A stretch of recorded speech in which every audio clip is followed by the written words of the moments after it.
Bonjour Sam, bonjour Pablo, bonjour Julie, bonjour tous les copains. Savez-vous ce qu'il y a dans le placard? Il paraît qu'il y a des sorcières. Vous le croyez, ça? On va voir en lisant cette histoire. Le placard aux sorcières. Le savant Papyrus était un grand savant. Il inventait des pommades, des sirops, des médicaments qui guérissaient beaucoup de gens. Il habitait avec sa servante Noémie et son petit serviteur Lucas. Lucas l'aidait en recopiant sur des cahiers verts les formules et les recettes secrètes que le savant avait écrites sur des cahiers bleus. Lucas était très curieux et il n'arrêtait pas de demander « Maître Papyrus, pourquoi la porte de ce placard est-elle toujours fermée ?» Le savant Papyrus répondait « Garde-toi bien d'y toucher, petit. C'est le placard aux sorcières. Il y en a 4 dedans. J'utilise leur pouvoir quelquefois, mais elles sont si dangereuses que je préfère les garder enfermées. »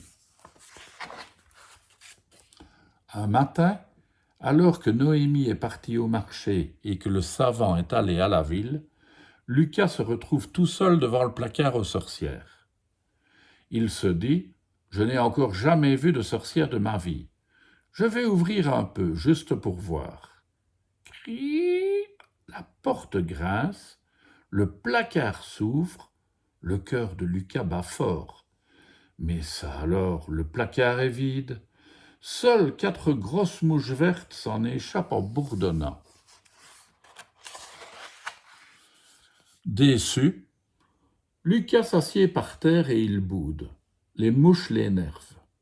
Elles n'arrêtent pas de tourner autour des cahiers bleus et verts. Lucas lève le bras pour les chasser. Aussitôt, les 4 mouches vertes se transforment en 4 affreuses sorcières. Les sorcières s'écrient « Tu nous gênes, petit. Nous voulons les secrets de ton maître, ceux qui sont dans les cahiers bleus et verts. Quand nous les aurons, nous deviendrons enfin les reines de la terre. Laisse-nous travailler. » La première sorcière fait tourner Lucas comme une toupie. La deuxième le rapetisse aussi petit qu'un radis. La troisième l'entraîne vers le placard. La quatrième le pousse dedans. Et les sorcières referment la porte à clé. Puis elles se transforment à nouveau en grosses mouches pour travailler sur les cahiers sans être vues. Quand le savant Papyrus rentre chez lui, il cherche partout Lucas et il ne le trouve pas. Pourtant, dans le placard, Lucas appelle. Il cogne contre la porte avec ses mains, avec ses pieds. Mais ses toutes petites mains et ses tout petits pieds ne font pas plus de bruit que des gouttes de pluie.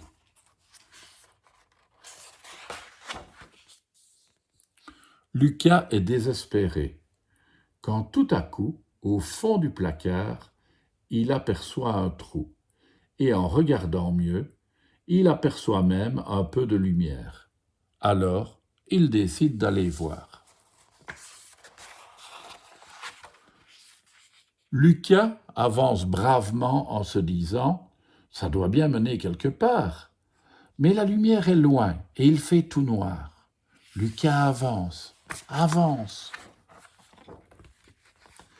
Et il arrive à la lumière. Mais il est si ébloui qu'il ne reconnaît pas tout de suite la cuisine de Noémie. Soudain, il y a comme un coup de vent et à nouveau il fait noir. Lucas comprend qu'il se trouve sous les jupons de Noémie. Ouf, le voilà rassuré. Comme il a faim, il ramasse des miettes de pain. Il trouve aussi 2 pommes vertes et il les croque. En fait, ce sont des petits pois que Noémie écosse en pleurant. Pauvre petit serviteur, il a disparu. Lucas veut absolument prévenir le savant de se méfier des mouches sorcières. Il sort de la cuisine, il saute des marches bien plus hautes que lui. Le chemin pour aller dans la bibliothèque est très très long pour ses toutes petites jambes. Il arrive enfin au pied du savant, qui manque de l'écraser sous son gros soulier. Lucas escalade la chaussure et il crie « Maître Papyrus, méfiez-vous, les 4 mouches vertes sont des sorcières déguisées. » mais le savant n'entend pas sa toute petite voix. Alors, Lucas lui mord le mollet plusieurs fois. Le savant sent une légère chatouille. Il se gratte la jambe et Lucas s'en va valser dans une grosse toile d'araignée. Lucas est tout étourdi. Puisque le savant ne l'entend pas, il doit se débrouiller tout seul. Cette toile d'araignée lui donne une idée. Il crie « Sorcière biscornue, abrutie, toute poilue, je les connais, moi, les secrets que vous cherchez. » Les mouches sorcières commencent à s'approcher, très intéressées. Lucas leur dit « Plus près, venez plus près, que je vous chuchote ces secrets à l'oreille. » Les mouches s'approchent et hop, elles se retrouvent collées, les pattes ligotées dans le fil de l'araignée. Alors Lucas dit à l'araignée « Bon appétit, ma belle, c'est ton dîner. » L'araignée y avale la première mouche et Lucas se sent frissonner. L'araignée y avale la deuxième mouche et Lucas tremble de la tête aux pieds. L'araignée y avale la troisième mouche et Lucas se sent pousser. Quand l'araignée y avale la quatrième mouche, Lucas redevient enfin Lucas.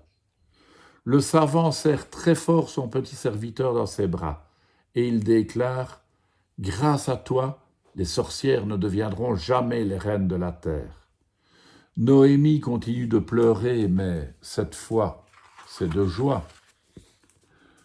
Depuis ce jour, Lucas se sent si fier, si grand, qu'il se voit déjà bien en savant. Et souvent, en travaillant sur les cahiers bleus et verts, il se dit « Comme ça, je ferai des pommades, des sirops et des tas de médicaments qui guériront tous les gens. » Voilà comment Lucas a vaincu les sorcières.